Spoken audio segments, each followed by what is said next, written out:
Amém? Graça e paz. Santo Deus maravilhoso, fala conosco, Pai, nesta hora. Queremos ouvir a Tua voz e ser edificado por Tua santa e poderosa palavra, Senhor. Em nome de Jesus Cristo e este o ressuscitado. Amém. Glória a Deus. Amém? Vamos falar nesta noite o Filho de Deus e a relação com o pecado original. O Filho de Deus e a relação com o pecado. Amém? Glória a Deus. Livro de Gênesis, no capítulo 2. Gênesis, no capítulo 2. No versículo 15. Diz assim a palavra do nosso Deus. Gênesis 2, 15. O Senhor Deus tomou o homem e pôs no jardim do Éden para lavrar e guardar.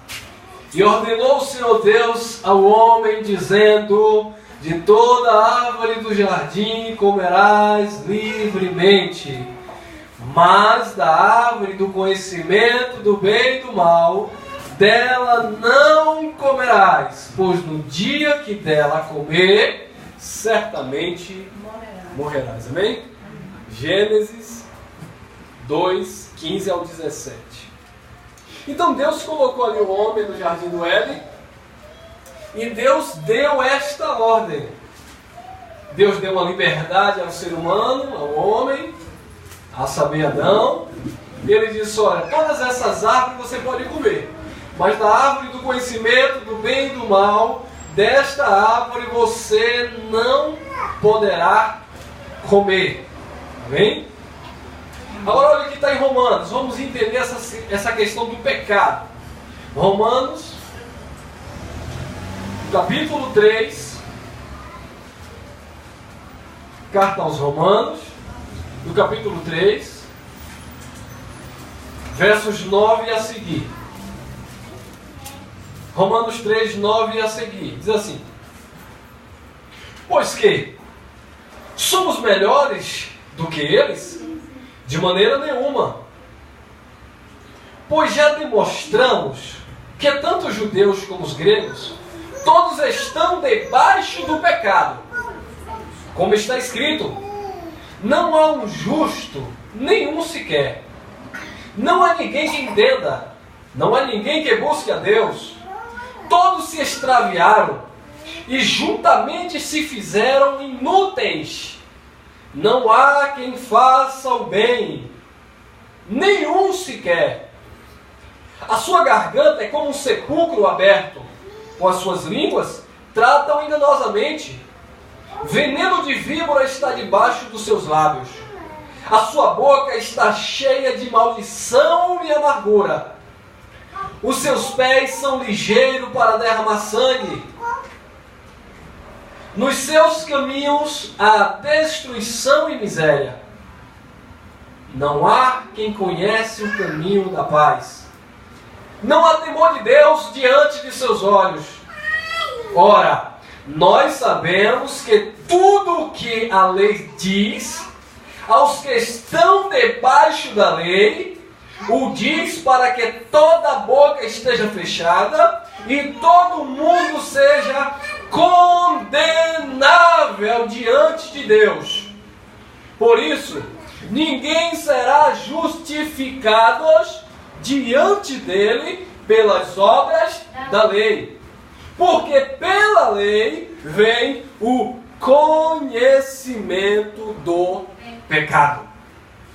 Então o homem pecou lá na criação do jardim do Éden, quando Deus disse: olha, você pode comer livremente de todas essas árvores, mas desta árvore do conhecimento do bem e do mal, desta você não poderá comer, porque no dia que você dela comer, você vai morrer. O homem desobedeceu. Ele foi e comeu do fruto o qual Deus havia proibido. Quando o homem desobedeceu, originalizou o pecado no mundo, que a teologia chama do pecado original. O pecado entrou no mundo por um homem, a saber, Adão, e por este pecado entrou a condenação sobre toda a raça humana. Aqueles que nasciam debaixo da semelhança do primeiro pecado. Mesmo as pessoas que nasciam, amado, e não cometiam pecado, a semelhança do pecado de Adão já tinha contaminado. Ou seja, todos nasciam devedores. Nasciam em dívida com o pecado. Nasciam debaixo da escravidão do pecado. E Paulo aos Romanos aqui, ele trouxe esse contexto falando, amado, que ninguém conhecia Deus. Ninguém se sujeitava a Deus. Não havia um justo sequer. Todos se extraviavam para os seus próprios caminhos. Todos queriam viver de qualquer jeito. Todos queriam viver da sua própria maneira, da sua própria forma. Não tinham conhecimento de Deus. Viviam debaixo de maldição. Porque o pecado predominava, o pecado governava, o império das trevas estava em evidência. A sentença era pecado, condenação e morte. E no versículo 23, 20 de Romanos: por isso ninguém será justificado diante de Deus pelas obras da lei, porque pela lei vem o conhecimento do pecado. Quando Deus deu a lei ela tinha justamente essa importância, essa função de mostrar para o ser humano os erros, o pecado dos seres humanos.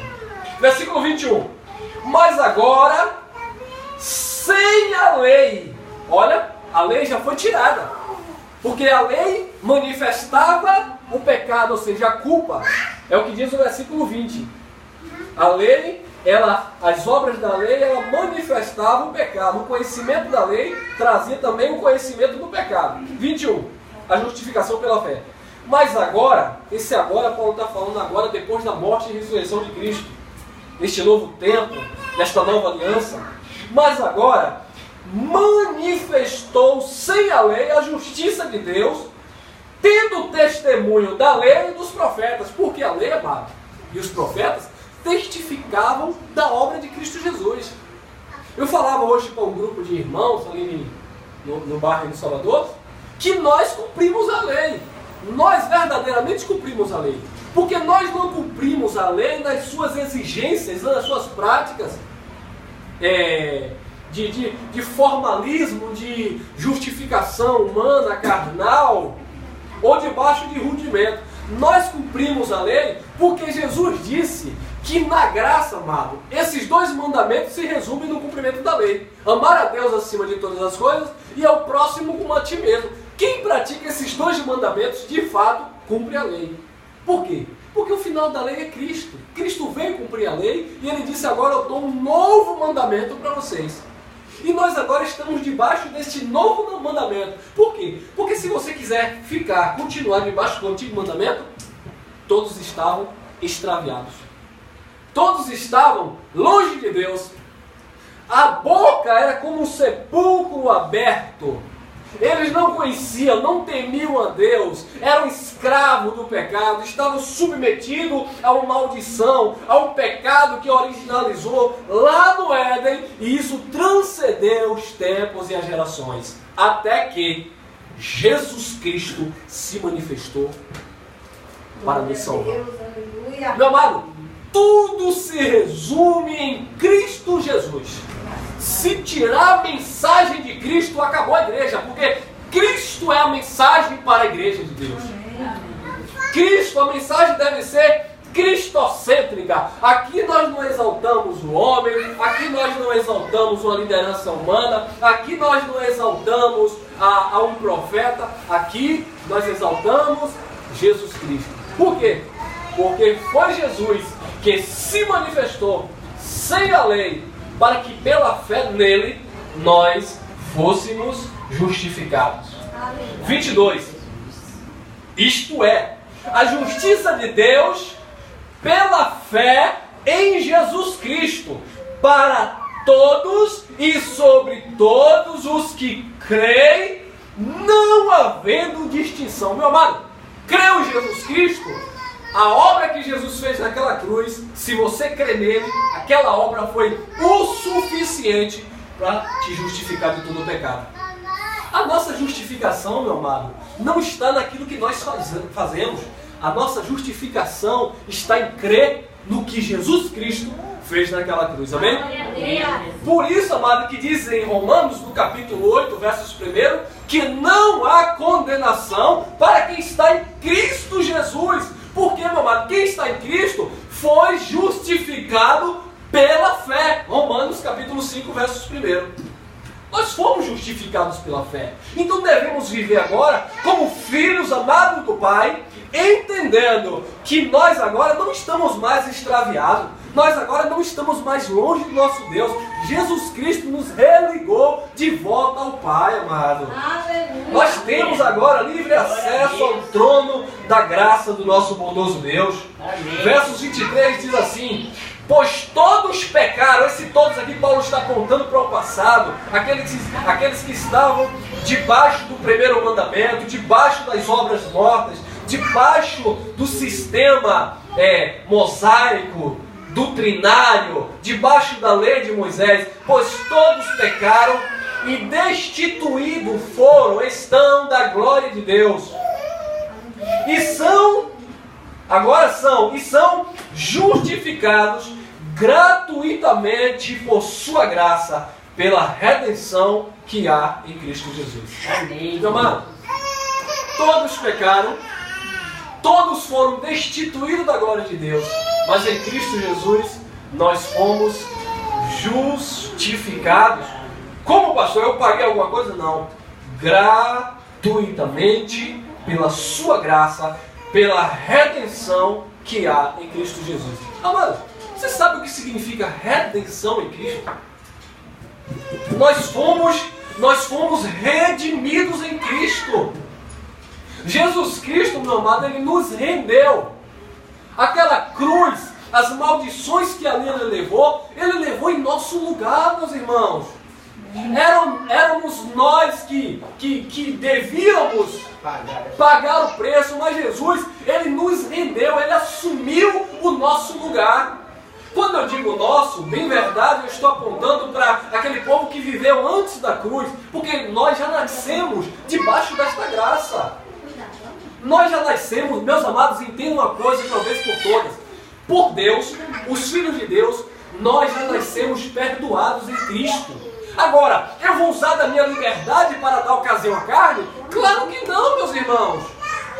Eu vou usar da liberdade que Cristo me deu para viver de qualquer jeito? Não, pelo contrário. Eu vou valorizar o que o meu Senhor fez naquela cruz por mim. Porque nós não éramos dignos, mas Jesus Cristo escolheu morrer em nosso lugar, meus irmãos. Amém. Nós fomos redimidos em Cristo Jesus. Ou seja, Jesus assumiu as nossas culpas. Uma coisa interessante é que Jesus teve que se despir da sua divindade para morrer. Porque Jesus é Deus, Jesus não morre. Mas na hora que ele estava na cruz, ele teve que se despir da autoridade dele. Foi quando ele disse: Eloi, Eloi, na língua hebraica, lama sabachthani, isso é Deus meu, por que me desamparaste? Ou seja, a divindade de Jesus, o Espírito Santo que habitava em Jesus, teve que se retirar para Jesus morrer como um ser humano. Porque senão ele não morria, se Jesus é eterno. Entenda isso. Ele teve que se esvaziar de toda a sua glória, ou seja, se humilhou a ponto, meu amado, de perder por um momento, por um instante, a sua própria natureza divina, porque senão ele não teria morrido em nosso lugar. E ele morreu, mas no terceiro dia ele ressuscitou glorioso em poder. Amém, meus amados? Ele ressuscitou para todo o sempre. E nós fomos justificados gratuitamente pela sua graça, pela redenção que há em Cristo Jesus. Versos 25 diz assim: Deus propôs para propiciação pela fé no seu sangue. Pela fé no seu sangue, porque nós somos remidos no sangue de Cristo. Amém? O que Jesus fez, meu amado, Ele fez no sangue. O sangue, como nós usamos esse jargão, né? O sangue de Jesus tem poder. Como tem, meus amados? O sangue de Jesus nos redimiu de todo o pecado, pela fé no seu sangue, para demonstrar a sua justiça pela remissão